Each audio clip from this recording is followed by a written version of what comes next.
Mga katakaw-takot, kung mayroong bumabagabag sa iyo, may mga nakakahilakbot kayong karanasan, i-share na yan. Huwag solohin.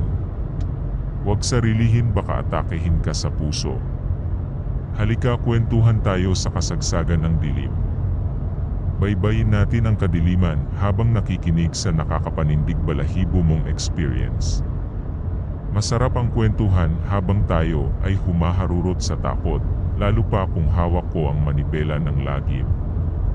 Send na yung mga nakakasindak na stories nyo sa takawtakot@gmail.com para naman makisigaw at makitakot na rin ang iba.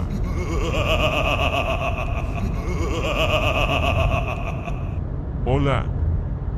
Kamusta kayo mga katakaw-takots followers and host? Just call me Ellie. Actually, una ko itong story dito. Uunahan ko na po kayo na hindi ako magaling sa pagkukwento, kaya pasensya na sa mga sablay. Oo nga pala, lahat ng tauhang gagamitin ko ay hindi nila tunay na pangalan for privacy na rin nila. Ito po ay true experience ng tiyuhin ni Ana na best friend ko, si Tito Joe. Tungkol ito sa nangyari sa kanya sa bus na sinakyan niya ayon sa kanyang paglalahad. Unang Biyernes ng Marso taong 2006, pasado 10 PM, kasalukuyan akong nakaupo sa gutter ng kalsada at naghihintay ng masasakyan upang makauwi mula sa pinuntahan kong birthday party ng kaibigan ko. Medyo may tama na rin ako that time kasi naparami yung tagay namin.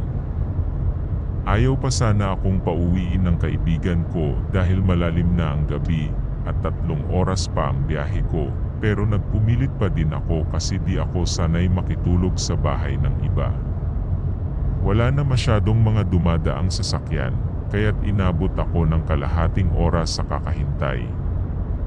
Maya-maya pa'y may asul na bus at sa pagkakaalala ko, ay may nakasulat na East Eiffel Liner na tumigil sa harapan ko at bumukas ang pintuan. Kung siniswerte ka nga naman kaunti lang ang sakay. Bulong ko sa sarili habang nakangiting pumasok sa bus. Maganda naman yung bus, mukhang bago dahil mahahalata mo sa mga upuang nakabalot pa ng transparent na plastic. At malakas ang aircon.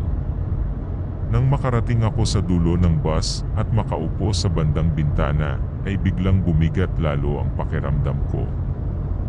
Alam kong nahihilo ako dahil sa kalasingan, ngunit parang dumoble ang pagkahilo ko nang makaupo ako. Pansin ko din na napakatuwid ng upo ng mga pasaherong nadaanan ko, pero di ko na pinansin yun dahil baka ganun lang talaga sila hanggang sa hindi ko na malayang nakatulog ako. Nagising ako sa tunog ng cellphone ko dahil may nag-text. Nanay ko lang pala nagtatanong kung may balak pa ba daw akong umuwi. Di kasi ako nakapagpaalam kanina before umalis sa bahay. Ngunit bago ko pa ito mareplyan ay siningil na ako ng konduktor. Nang inangat ko ang tingin ko sa kanya upang magbayad ay nakita kong nakapolo ito ng sky blue at marumi, nakalahad ang isang palad na napakaputla, seryoso ang mukha at puro itim ang mga mata nito, kaya't kumurap ako ng ilang beses dahil baka namamalik mata lang ako dahil sa kalasingan, pero putek mga pre. Di nagbago ang kulay ng mata niya. Nawala tuloy ng di oras yung kalasingan ko. Muli siyang nagsalita pero hindi ko maintindihan na ikinataranta ko kaya't napasigaw na ako. Manong paraa! Sigaw ko habang papunta sa unahan ng patakbo.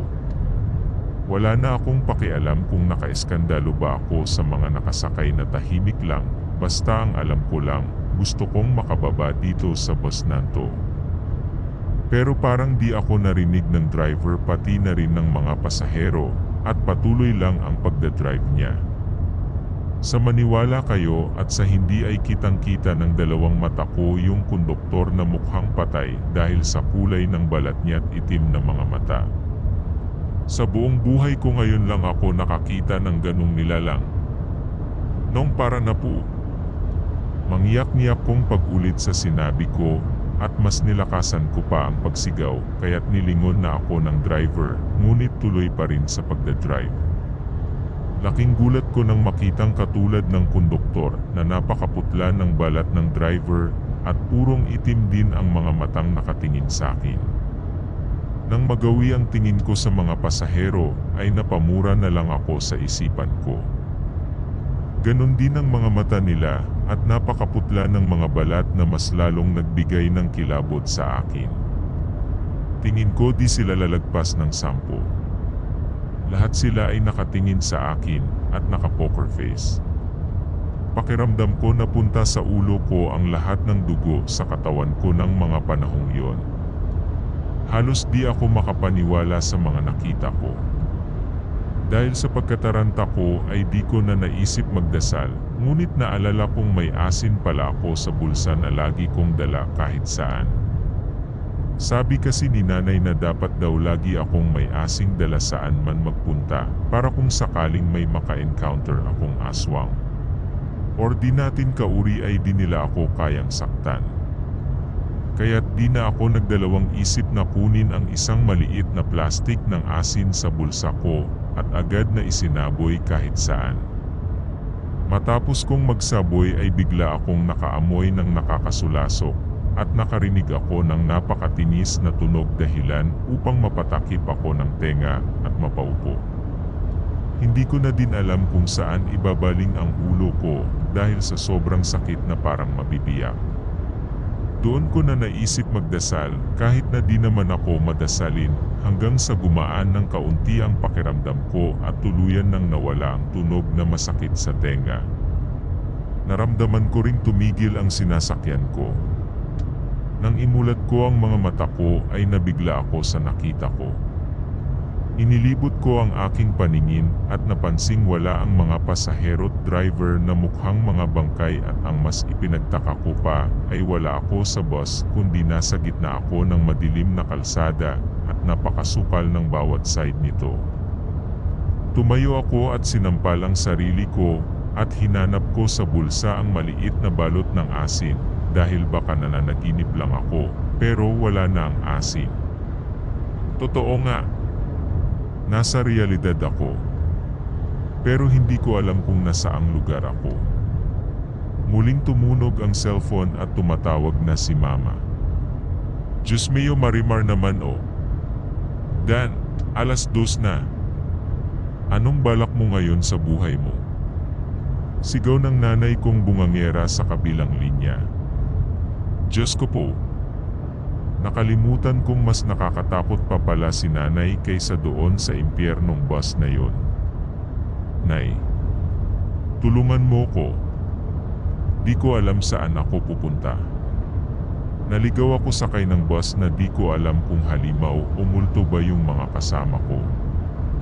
Andito na ako sa gitna ng kalsada na di ko naman alam kung anong lugar. Ayan! Karmasa yung galaka.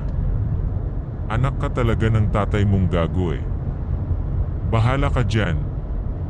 Anya at pinatay ang linya. Imbes na tumulong ang nanay ko at mag-worry na nermon pa. Ang malas ko naman.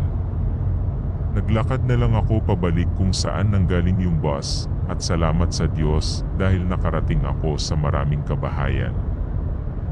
Sa kabutihang palad ay nakarating ako sa terminal ng jeep at nakauwi ng ligtas. Mas napalayo pa ako sa bahay dahil sa pesteng bus na yon. Nang makarating ako sa bahay ay bumungad agad sa akin ang nanay kong mala shotgun ang bibig kesyo 3:00 na daw at di na daw sana ako umuwi. Ayan na yung ratatatatat na parang shotgun ang bibig niyang nagbubunganga sa akin. Kinabukasan ay sinabi ko sa kanila ni tatay ang buong pangyayari kagabi, ngunit imbes na kaawaan, ay binungangaan pa rin ako ni nanay. At nang dahil sa SFL liner na yun ay di na ako muling nagpapagabi at di na muling pinayagan na gabihin sa labas.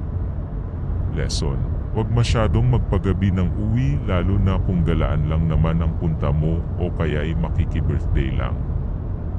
Hanggang ngayon ay palaisipan sa akin ang hell bus na yon ng ESYFL. Sumubok akong mag-search ng news if mayroon ba silang nadisgrasya na bus sa area na iyon, pero walang akong makita. Mayroong nahulog na bus sa bangin, pero kolorum ito. Di ko na inalam. Matuto na lang tayong magdasal at huwag mataranta kapag may mga pangyayaring nakakatakot. Always keep your faith to God dahil walang sino man ang mananaig sa Kanya.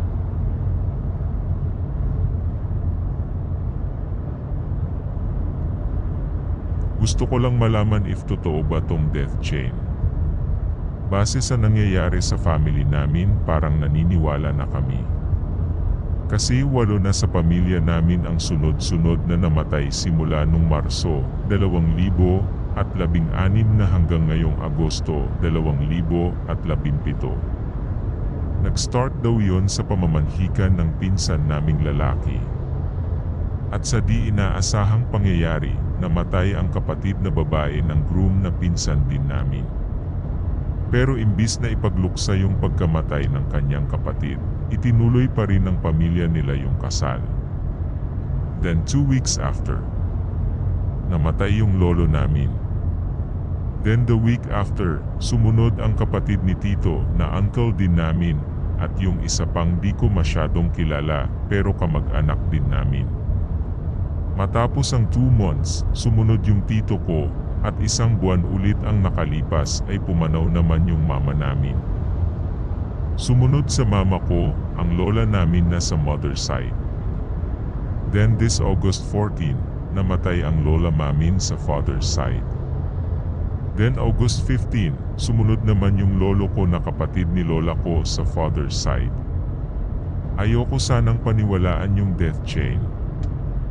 Dahil siguro time na talaga nila at matatanda na yung iba, pero di ko lang maisip bakit week at months lang ang pagitan ng pagpanaw ng mga mahal namin sa buhay. Yung mama ko sobrang lakas pa niya. Then nung tumingin siya sa kabaong ng tito ko, sumunod naman siya. Then yung lola ko sobrang lakas pa din nun kahit ilang beses nang na-stroke, pero nung tumingin lang siya sa kabaong ni mama, sumunod din agad siya. Di ko alam kung bakit ganun nangyayari sa family namin. Dahil ba ito sa sukob ng panahong may ikinakasal at may nilalamay? May sumpa kaya kapag pinagsabay ang 2 okasyon? Totoo bang ang unang titingin sa bangkay ay susunod? Totoo rin kayang dapat ay lumabas muna sa burol ang mga tumitingin sa bangkay para magpagpag at makaligtas sila sa pagsundo ni kamatayan? Nalilito pa din ako at nag-aalala. Sana matigil na ang death chain sa angkan namin.